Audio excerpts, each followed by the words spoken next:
What's up, y'all? As always, welcome to the channel. So it's no secret that the SDA Church absolutely loves eschatology. This isn't at all surprising considering their entire system is built upon their theories around the end times, on which grounds they believe their system to be bulletproof. So today I want to examine a nugget of SDA history in light of this, which leads us to the question of the day. Who's the 144,000 of Revelation? In her first vision of 1844, often branded as the Path Vision, Ellen White claimed to not only be shown the day and the hour of Jesus' return, but also something with regards to the 144,000. She states that she was caught up in a vision to see a small band of early Adventists who were called out of the world, marching along a path toward the city of God. This is documented for us in the January 24, 1846 issue of the Daystar, which was an early Adventist publication. We need to do a bit of reading here, but notice what she says, particularly with regards to the 144,000. On this path, the Advent people were traveling to the city, which was at the farther end of the path. They had a bright light set up behind them at the first end of the path, which an angel told me was the midnight cry. This light shone all along the path and gave light for their feet so they might not stumble. And if they kept their eyes fixed on Jesus, who was just before them, leading them to the city, they were safe. But some soon grew weary and said the city was a great way off and they expected to have entered it before. Then Jesus would encourage them by raising his glorious right arm, and from his arm came a glorious light which waved over the Advent band, and they shouted, "Hallelujah!" Others rashly denied the light behind them and said that it was not God that had led them out so far. The light behind them went out, which left their feet in perfect darkness, and they stumbled and got their eyes off the mark and lost sight of Jesus, and fell off the path down in the dark and wicked world below. It was just as impossible for them to get on the path again and go to the city as all the wicked world which God had rejected. They fell all the way along the path one after another until we heard the voice of God like many waters, which gave us the day and hour of Jesus' coming. The living saints, 144,000 in number, know and understand the voice, while the wicked thought it was thunder and an earthquake. When God spake the time, he poured on us the Holy Ghost, and our faces began to light up and shine with the glory of God, as Moses did when he came down from Mount Sinai. By this time, the 144,000 were all sealed and perfectly united. On their foreheads was written, God, New Jerusalem, and a glorious star containing Jesus' new name. So the midnight cry was supposedly the heralding of William Miller's message of Christ's imminent return. Those that listened to this message were those who were supposedly on the path to heaven. When they were discouraged along the way, thinking that they would have arrived by that point, the Adventist Jesus would then raise his arm, which would shed more light onto them.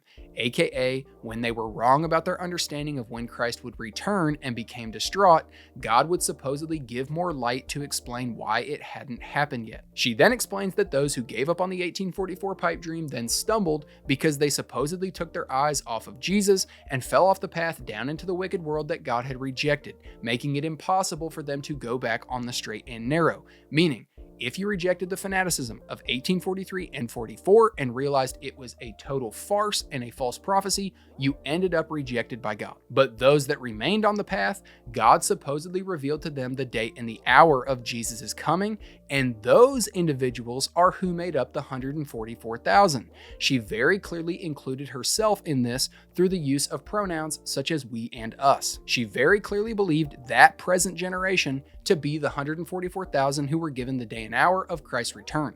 In this vision, she herself was supposedly on the path. She herself was supposedly given the day and hour of Christ's return, something she said that was given to the 144,000. And this continued well past 1846, by the way, which is why she's on record repeatedly stating that time was almost finished, such as in early writings where she documents down a vision that was supposedly given to her in the summer of 1850. This was during what is known as the 7-year period, where the date for Christ's return kept shifting around. Notice what she writes. In a view given June 27, 1850, my accompanying angel said this, "Time is almost finished. Do you reflect the lovely image of Jesus as you should?" Then I was pointed to the earth and saw that there would have to be a getting ready among those who have of late embraced the third angel's message. Said the angel, "Get ready, get ready, get ready. Ye will have to die a greater death to the world than ye have ever yet died." I saw that there was a great work to do for them, but little time in which to do it. So Ellen White's accompanying angel, who was supposedly sent from God, informed her that time was almost finished in 1850. Not just that, but the mark of the beast was soon to be issued, and the plagues of God poured out on those who rejected their call to the seventh-day Sabbath. So very clearly, Mrs. White ascribed the 144,000 to her own generation and claimed to have word from God that this was the case, hence why she was continually speaking about that present generation needing to be ready for Christ's return, to be shown the day and the hour, etc. Which means, once again, time proves to be one of Adventism's biggest enemies. Because of these issues, Adventist scholars such as Eckhart Mueller at the Adventist Biblical Research Institute have sought to reinterpret her statements on the 144,000 with a level of plausible deniability. In a paper titled The 144,000 and the Great Multitude, Dr. Mueller, in a response to the path vision statements as well as others that she made about the 144,000, concludes with this. Obviously, E.G. White did not make any definite statements about the 144,000. Therefore, we should be careful not to read into her statements what she did not say. Apparently, she opted for a symbolic understanding of the 144,000 who would be living at the second coming of Christ, and seems to have described the Great Tribulation as the experience of the 144,000. Most important may be her warnings not to become preoccupied with details that are not important and not to try and interpret what cannot be determined, but rather live one's life in such a way that one may be counted among them. So he claims that Ellen White never made any definitive statements about who the 144,000 were, but opted for a strictly symbolic understanding of those simply living at the return of Christ, but no indication of who that might be. But recall what she said regarding the path vision. She stated that this was being shown to her by God, and that the little flock in her day were on the path toward the city of God. Those that came to believe that 1844 was a farce, though, took their eyes off of Jesus supposedly and fell off the path into the wicked world that God had supposedly rejected.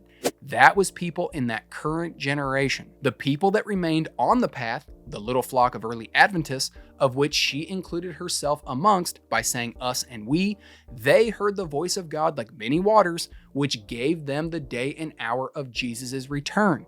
And it was them that were the living saints who heard and understood that voice. Very clearly, by living saints, she didn't just mean those who were alive generically whenever Christ returned, but she believed that that return was to take place in their generation. They were the ones that supposedly got more light that kept them going. They were the ones that were able to hear and understand God's voice, which gave them the day and the hour of Christ's return, which means she believed that she was a part of the 144,000. This is why over and over again for the 7 years following the path vision, she claimed to be shown the day and the hour and that time would only last but a little while longer.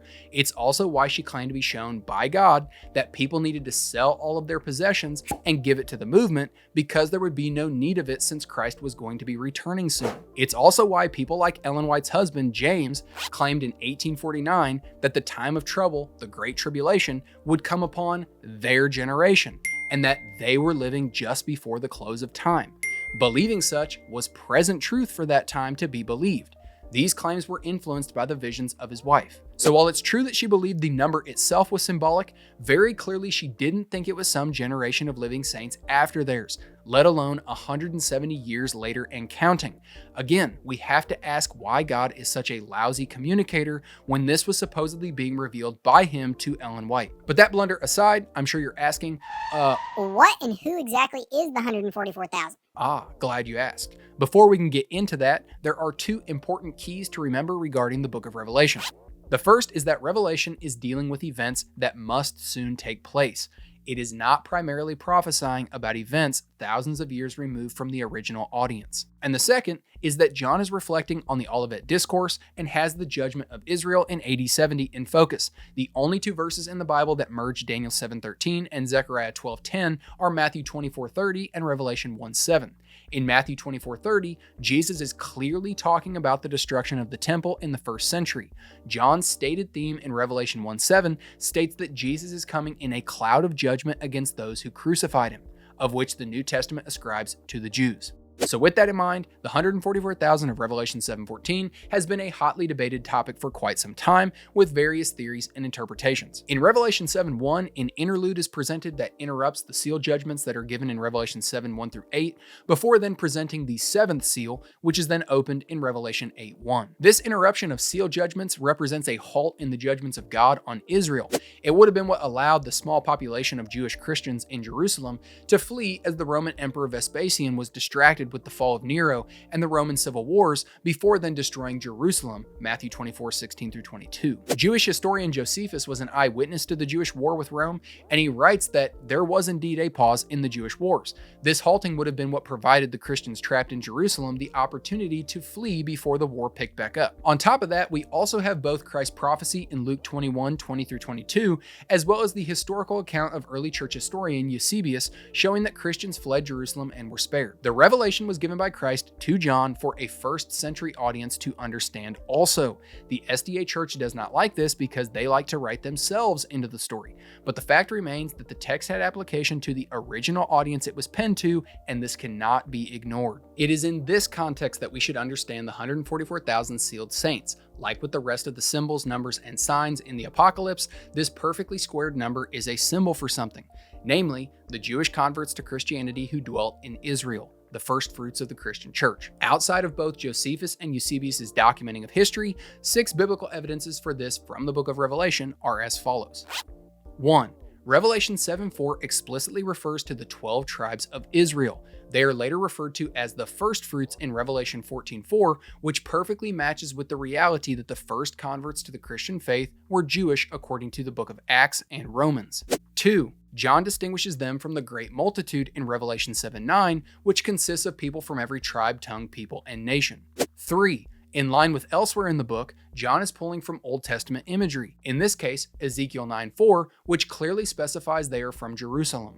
4. God protects the 144,000 in the land, which is being judged according to Revelation 7:1 and 14:3. Revelation often uses the Greek phrase hege to refer to the promised land of Israel, which fits with the overall messaging.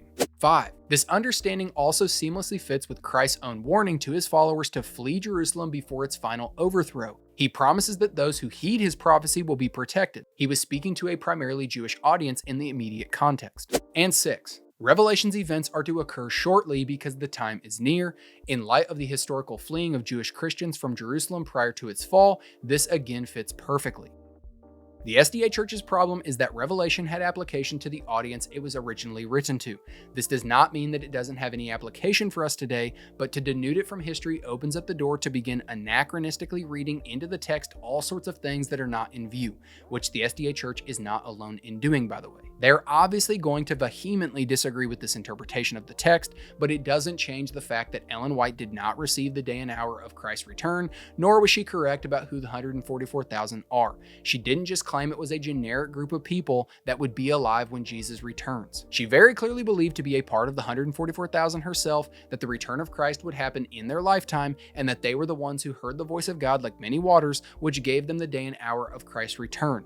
Time could only last but a little while longer, according to her accompanying angel from God, and the mark of the beast was soon to be issued. And as Dr. Mueller rightly recognized, she attributed the 144,000 to those who would see the Great Tribulation, which James White and other SDA pioneers, because of Ellen White's visions, believed would come upon that present generation, and it was present truth at that time to believe such, which further evidences that yes, Ellen White and the band believed they were the 144,000. This only changed after things didn't pan out as they expected, and it was no longer present truth to believe it, which means, yet again, present truth strikes again. Hey, thanks for watching. If you like content like this and you want to partner with us, access more resources, or just learn more about what we're doing, make sure to visit answeringadventism.com to learn more. You can also connect with us on both Facebook and Instagram. As always, until next time, God bless.